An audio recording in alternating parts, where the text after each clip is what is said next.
네, 안녕하세요. 우리 경영지도사 1차 기출문제풀이 특강 시간입니다. 이번 시간은요, 2020년도 기출문제에 관한 사항들 2회차에 걸쳐가지고요, 살펴보도록 하겠습니다. 실질적으로 이제 본 내용에 들어가기 앞서가지고요, 전체적으로 봤을 때 어떤 출제 경향을 가지고 있는지에 관해서 잠깐 말씀을 드리도록 할게요. 전반적으로 봤을 때 각각의 세부 사항들에 대한 어떤 출제 경향이 있어가지고는요, 예년과 그 유사한 형태로 출제가 되었습니다. 2020년도도 경영 일반 과목에 대한 부분들은 한 대략 10문항 정도가 출제가 되었고요. 우리 교재 기준으로는 1장에 해당이 됩니다. 자, 2장에 해당되는 경영 전략 관련해서는 역시나 한 10문항 정도가 출제가 됐습니다. 2018년, 2019년에도 10문항, 혹은 12문항 이런 정도의 어떤 출제 비중을 가지고 이렇게 출제가 되고 있으니까요. 참고하시면 되겠고요. 기본적으로 그렇게 봤을 때 경영 일반과 경영 전략 관련된, 즉 경영학 훈련 차원의 어떤 내용들의 어떤 문제들이 전체 시험 문제 출제 문항수의 절반에 해당하는, 즉 20문항 정도가 여기에 집중해서 이렇게 출제되었다, 이렇게 생각하시면 되겠습니다.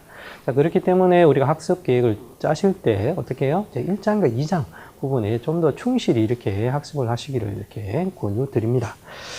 3장 같은 경우에 이제 인사 조직, 그 다음 3장 조직, 4장의 인사 부분이 해당이 되는 내용들인데요. 실질적으로 봤을 때, 전체적으로 합쳤을 때, 인사 조직, 이렇게 카테고리를 본다 그러면, 2020년도도 예년 대비해서 그 유사한 형태의 어떤 출제 민항 비중을 가지고 있습니다. 10문항 정도 이렇게 출제가 되었죠.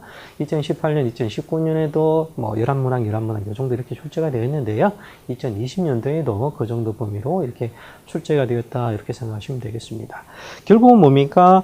1, 2, 3, 4장에서 결국은 40문항 중에 30문항이 출제되었다, 이렇게 이제 생각하시면 됩니다. 자, 그래서 1장, 2장, 3장, 4장까지 특히나 1장, 2장을 중점적으로 보셔야 되고, 인사조직에 해당되는 3장, 4장 역시도 꼼꼼히 잘 체크해 주시면 좋겠다, 이렇게 이제 말씀드릴 수가 있을 것 같아요. 방금 말씀드렸던 것처럼 1, 2, 3, 4장이 실질적으로 봤을 때 경영학, 운론의 상당 부분을 차지하는, 즉 대부분을 차지하는 내용들이다, 이렇게 생각하셔도 크게 문제가 없습니다. 자, 마케팅 부분들은 뭐 3문항 범주 내에서 이전에도 이렇게 출제가 됐는데요. 이번에는 한 4문항 정도 이렇게 출제가 되었습니다. 그 다음에 재무회계에 관련된 사항들 2문항 출제가 되었고요.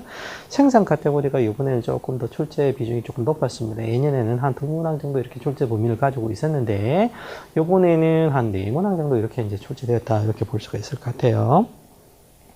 뭐 기타 사항들이 있는데, 요것들은 뭐 올해는 그 외에 어떤 뭐 시사 상식 이런 부분들은 별도로 빼지 않았고, 제가 앞단에 최대한 해당되는 장에 속하는 부분들을 이렇게 포함시켜가지고 출제 문항수를 적었기 때문에 뭐 기타 사항들은 없다, 이렇게 생각하시면 될 것 같습니다.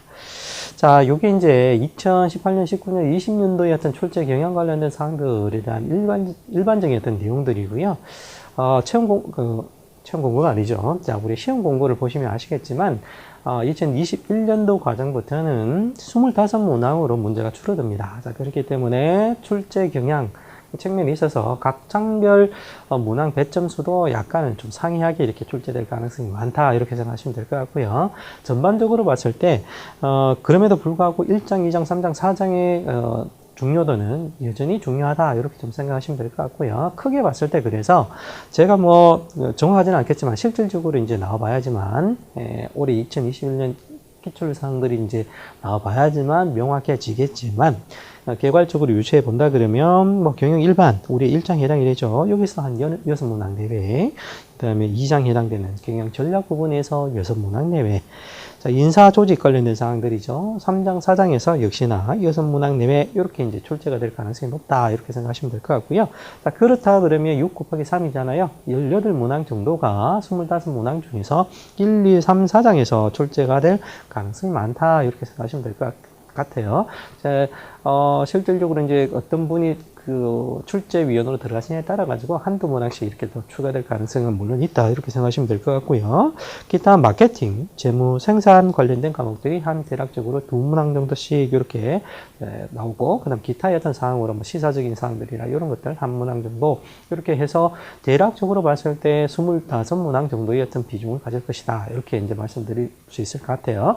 자, 그래서 2021년 수업 목표로 수험 준비를 하실 때 방금 말씀드렸던 출제 경향들 666 곱하기 666 그 다음에 222 그다음 기타 1 이런 식으로 해서 25문항의 비중을 염두에 두고 수험 계획을 좀 짜시면 조금 더 효율적인 학습이 되지 않을까 이렇게 이제 생각을 합니다.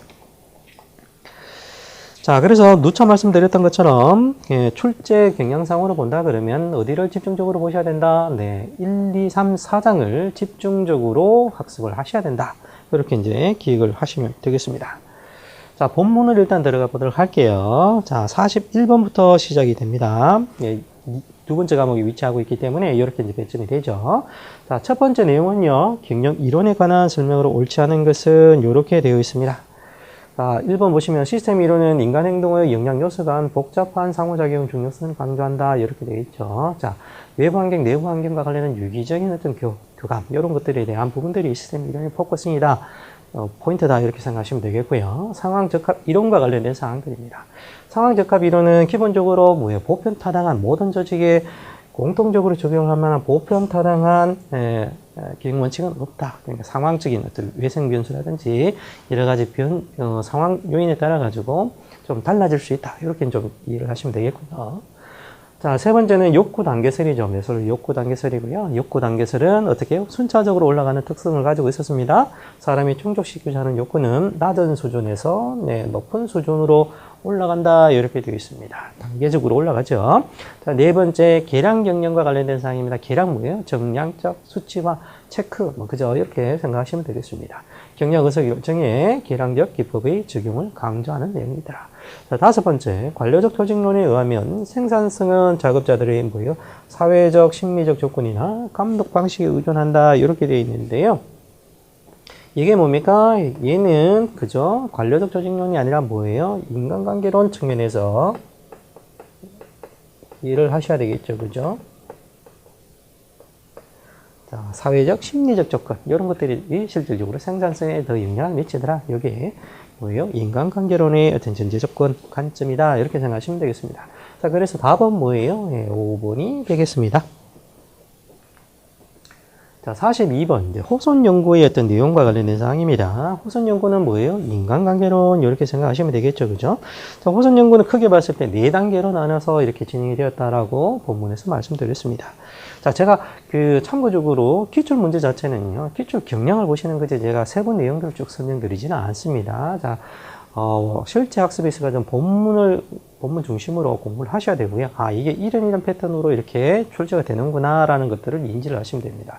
특히나 수험 준비에 앞서가지고요, 기출이 어떤 식으로 나왔는지, 즉, 수험 목적상으로 전체적으로 숲을 보시는 관점에서는, 그죠? 포인트, 이런 형태로 출제되는구나.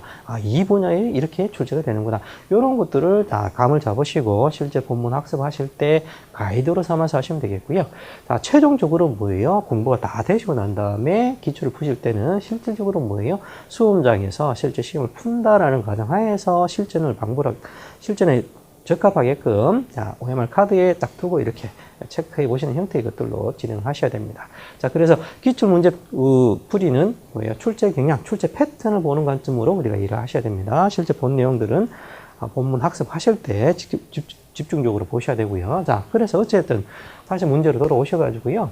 호선 연구 같은 경우에 4가지 단계를 이렇게 이루어집니다. 자, 첫 번째는 조명 실험이었고요. 두 번째는 계정기 조립 실험, 세 번째는 면접 실험, 네 번째는 배전방 관찰 실험, 이런 식으로 되어 있었습니다. 기본적으로 봤을 때 첫 번째 조명 실험에서 뭐가 이렇게 등장이 됐냐 그러면, 원래 이제 호선 연구 자체는 외부 환경 요인, 즉 작업 환경이라든지 이런 환경 요인이 생산성에 얼마만큼 영향을 주는지를 보기 위해서 시작되었던 실험이다, 이렇게 생각하시면 되겠고요.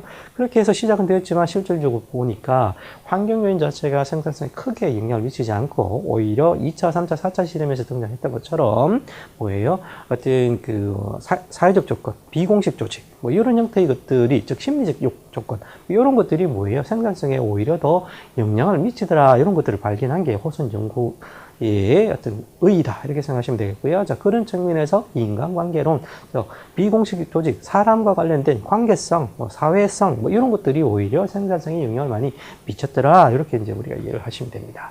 자, 그래서 내용을 보시게 되면 첫 번째입니다. 생산성과 표준화된 작업 조건은 직접적인 관련이 있다 없다, 관련이 호선 연구를 보니까 없더라. 이렇게 이제 이해하시면 되겠고요. 자, 작업자들의 행동이 관찰되거나 특별한 관심의 대상이 되는 것은 생산성에 관련이 있다 없다. 아, 이게 인간관계론이었잖아요. 이게 있더라. 그죠? 비공식 조직, 그 다음에 관심을 둠으로 인해 가지고요.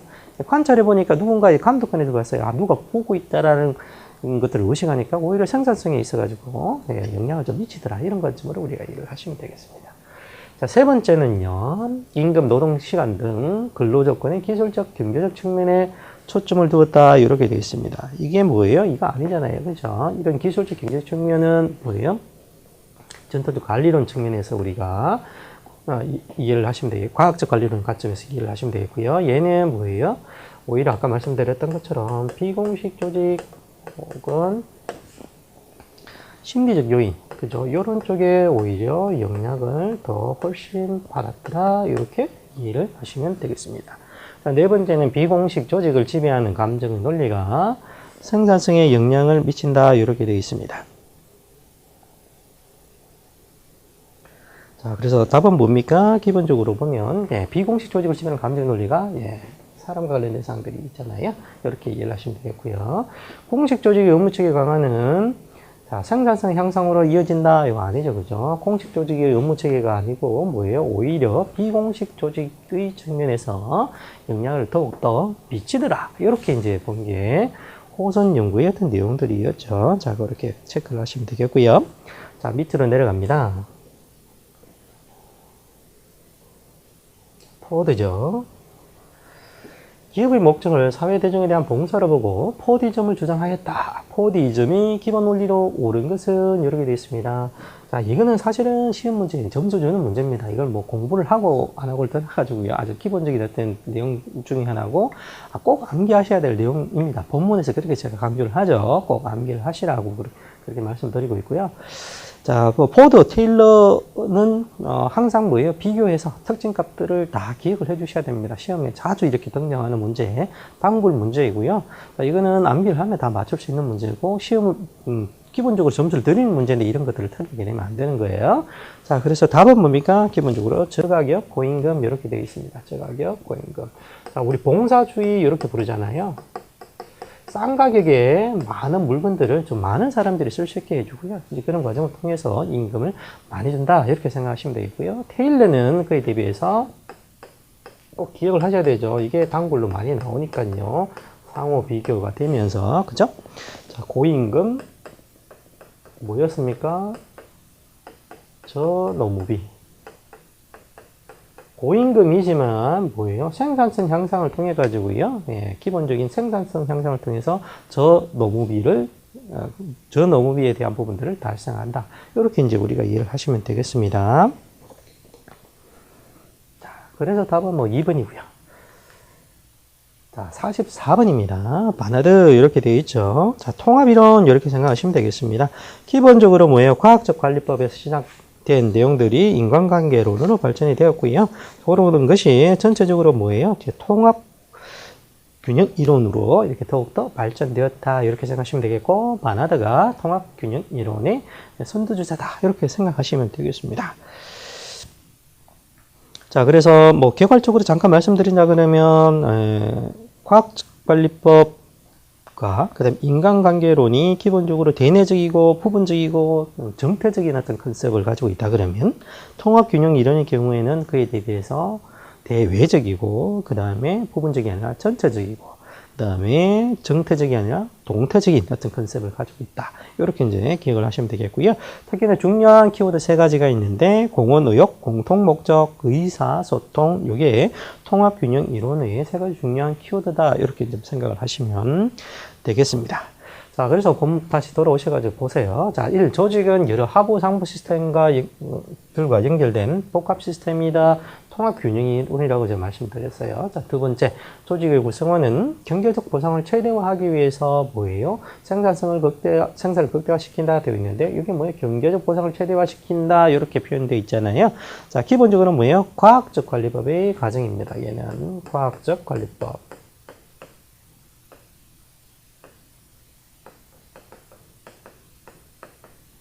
그래서 답은 기본적으로 뭐예요? 아닌 것은 이렇게 물어보고 있잖아요. 네, 두 번째 다 이렇게 생각하시면 되겠고요. 나머지 그래도 다 어떤 내용인지 뭐 체크하는 게 한번 잠깐 봅니다. 조직은 외부 환경과도 좋은 관계를 유지해야 된다. 네 번째, 조직의 명령은 구성원이 수행할 때 공언으로 이어진다. 이렇게 돼 있잖아요. 아까 잠깐 키워드, 중요한 키워드 말씀드렸어요. 공언 의욕, 공통 목적, 의사소통. 자, 다섯 번째, 조직 구성원들은 서로 상호작용하면서 그저 의사소통이잖아요. 한다 이렇게 되어 있습니다. 이런 특징들 1, 3, 4, 5번의 특징들을 가지고 있으니까요. 체크 한번 해주시면 좋겠고요. 밑으로 내려갑니다. 45번입니다. 자, 페이올이 관리 이론에서 주장한 경영관리의 14개 기본 원칙에 해당하지 않는 것은 여러 개 되어 있습니다. 사실 이 정도 되면 얘는 실질적으로 보면 조금 전환이 더 해당됩니다.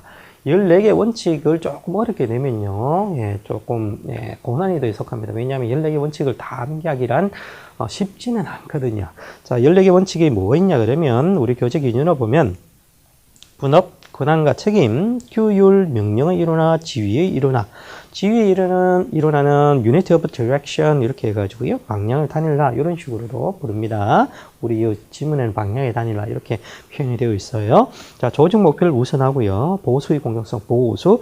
자, 집권화, 계층의 연세, 질서, 공정성, 안정성, 주도권, 단결심. 요게 뭐예요? 페어리 주장한 경영관리 기본적인 어떤 14개 원칙이다. 이렇게 생각하시면 되겠고요. 이들 각각의 세부 사항들은 교재를 통해서 한 번 더 체크를 해 주시길 바랍니다.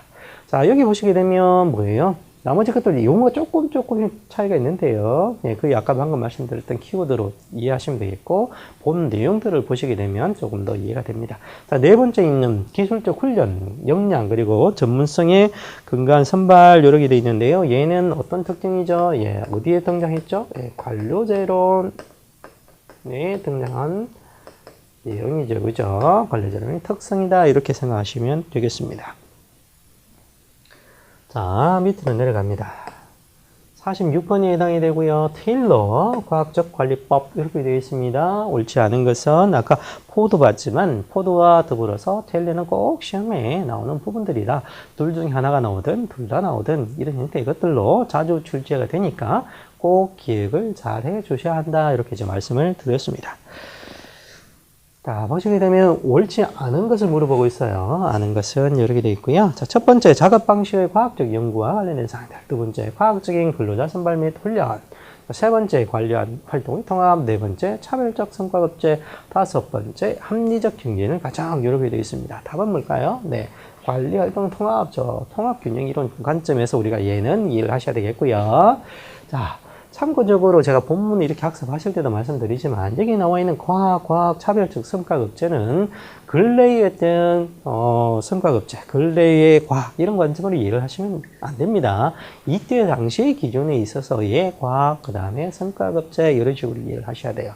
이 당시의 과학이라고 하면 뭐예요? 타임워치를 가지고요. 어떤 특정한 동작을 할 때 얼마만큼 시간이 걸리는지 이 정도 체크하는 것들이었습니다. 그 정도의 수준이라고 생각하시면 되겠고요. 그 이전 단계에는 그런 것조차도 진행이 되지 않았던 거예요. 즉 뭐예요? 수치로 체크하고 기록하고 그러한 수치에 기반해서 성과급제로 이어지는 일련의 흐름 자체가 뭐예요? 이전 대비해서 파격 혹은 혁신적인 어떤 관점에서의 관리 기법이 들어간 것으로 우리가 이해를 해서 이런 형태의 표현을 써주는 겁니다. 과학적 연구, 과학적인 근로자 선발 및 훈련 이렇게 되어 있는 거예요. 그래서 지금 현재의 관점으로 이해를 하시면 안 된다는 거.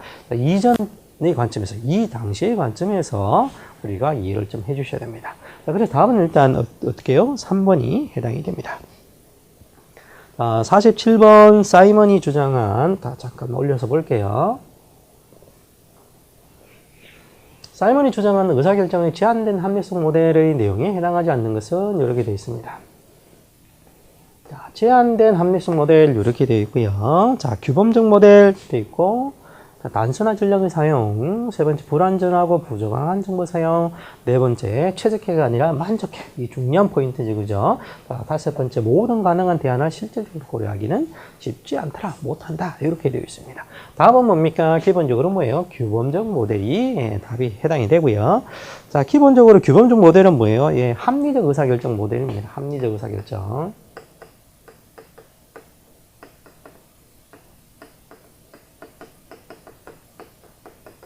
그에 대비해서 우리 뭐 제안된 함수 모델은 뭐예요? 기술적 모델 이렇게 우리가 이해를 하시면 돼요. 기술적 모델이더라 이렇게 이해를 하시면 되고요. 자, 기술적 모델은 뭐예요? 사람들이 어떠한 절차와 방법으로 의사결정을 하는지를 제시한다. 이런 관점에서 이해를 하시면 되겠습니다. 자, 그래서 제안된 합리성과 관련된 사항들, 기타 이미지 이론이나 직관적 의사결정 이런 것들이 기술적 모델에 해당되는 내용들이다. 이렇게 생각하시면 돼요. 자, 제안의 합리성 방금 말씀드렸어요. 자, 요 2, 3, 4, 5번에 해당되는 내용들이 특성값들이기 때문에 이 특성값들 잘 체크를 해주시기 바랍니다. 자, 다음 페이지 넘어갑니다. 48번에 해당이 되고요. 허쩌버그의 이요인 이론에서 위생요인에 해당하는 것은 이런 건 점수 주는 문제입니다. 이런 거 틀리면 안 되겠죠. 그죠? 자, 그래서 답은 뭡니까? 기본적으로 5번 감독자 이렇게 되어 있습니다. 성취, 인정, 책임감, 성장과 발전 이건 뭐예요? 동기요인이잖아요. 동기요인. 동기요인은 뭐예요? 이요인 이론에 의하면 계속해서 자극을 해줘야 되죠. 그죠? 얘는 뭐예요? 위생요인입니다. 위생요인은 동기가 발생되진 않아요. 자, 그렇지만 그럼에도 불구하고 뭐예요? 불만족하면 생산성에 영향을 미치기 때문에 불만족 요인을 뭐예요? 제거해 주는데 포커싱을 둬야 된다. 여기 이제 포인트였죠. 그죠? 그렇게 기억을 하시면 되겠습니다. 자, 밑으로 내려갑니다. 49번. 주식회사와 관련된 사항이고요. 주식회사와 관련된 사항들도 항상 뭐예요? 시험 문제 출제 범위에 들어온다. 이렇게 생각하시면 되겠습니다. 자, 주식회사에 관한 설명으로 옳지 않은 것은 이렇게 되어 있고요. 자, 1번. 다수의 출자자로부터 대규모 자본 조달이 용이하다. 이렇게 되어 있고요. 자, 주식회사의 어떤 특징 중에 하나죠. 그죠? 공모를 통해가지고, 많은 수의 주주들, 많은 수의 자금들이, 많은 양의 자본들이 들어올 수 있다. 자, 두 번째, 소유와 경영의 인적 통합이 이루어진다. 이렇게 되어 있는데, 이거 아니죠. 그죠? 기본적으로 뭐 주식회사의 특징은 뭐예요? 소유와 경영이 분리잖아요. 그죠? 주주, 즉, 소유자와 경영, 이사진이 주로 경영하게 되죠. 이사진, 소유와 경영은 분리되더라. 자, 그래서 주주총회와 이사회 둘 다 뭐예요? 최상위 기관으로서, 주주총회 제일 상위 기관이고요. 주식회사의 주요 기관으로서 각자의 역할들이 있죠. 그죠? 자, 그게 뭐예요? 소유와 경영을 구분하는 대표적인 기관들이다라고 생각하시면 됩니다. 주주총회는 소유, 이사회는 경영, 이렇게 생각하시면 되겠죠. 자, 주주총회는 최고 의사결정 기구고요. 자, 네 번째, 주주의 유한 책임을 전제합니다. 내가 넣은 만큼, 그죠? 투자한 만큼, 그만큼 책임을 집니다. 다섯 번째, 자본의 정권화 제도를 통해서 자유롭게 소유권 이전을 할 수 있다. 이게 주식회사의 특징 중에 되게 유동성과 관련된 사항들이 있잖아요. 자본이 뭐예요? 정권화돼서, 그래서 유통 자체가 훨씬 더 쉽게 되어 있다. 이렇게 생각하시면 되겠고요. 기본적으로 상장을 하게 되면 그런 황금성 자체가 훨씬 더 뛰어나죠. 그죠? 시장을 통해서, 자본 시장을 통해서 적극적으로 거래가 가능하기 때문에 이런 특징들을 가지고 있습니다. 자, 50번째고요. 자, 기업의 외부 환경을 일반 환경과 과업 환경을 구분할 때 과업 환경에 해당하는 것은 이렇게 되겠습니다. 자, 첫 번째 경제적 환경, 두 번째 뭐예요? 얘는 정치적, 법적 환경, political, 그 다음에 인구 통계적 환경 이렇게 되어 있습니다. 그 다음에 사회 문화적 환경 이렇게 되어 있고요. 다섯 번째 경쟁적 환경은 뭡니까? 얘는 우리 5포시즈 모델 생각하시면 되겠죠. 5포시즈.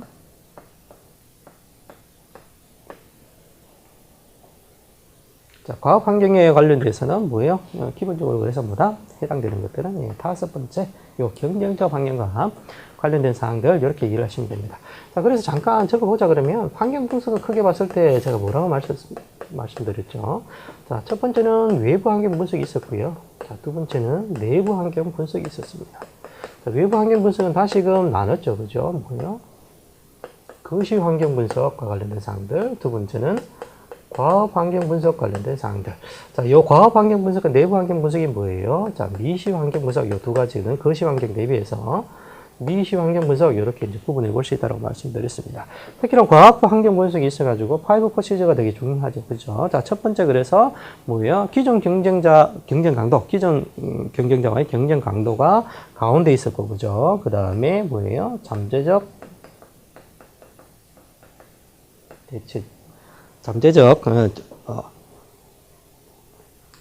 잠재적 진입자, 그 다음에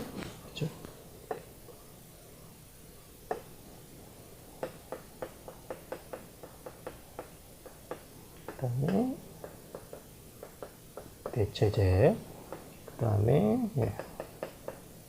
수요자, 공급자 이렇게 되어 있습니다. 기존 업체와의 경쟁 강도. 이게 뭐예요? 전체적으로 봤을 때 이 5가지 세력들이 뭐예요? 기업의 어떤 생산성, 수익성에 직접적으로 영향을 미치는 핵심적인 세력들이더라. 그래서 이 5가지 세력들을 분석해 보는 게 파이브 포시즌 모델과 관련된 사항이다. 이렇게 이제 우리가 이해를 하시면 되겠습니다. 얘가 실질적으로 봤을 때 난이도는 그렇게 어렵지가 않죠. 그죠? 이 정도의 범위로 일단, 출제가 지금 현재 되고 있습니다. 일단 여기까지 하고요. 그 다음 51번부터요. 나머지 30개의 문제들을 다음 시간에 이렇게 정리를 해 보도록 하겠습니다. 네, 수고하셨습니다.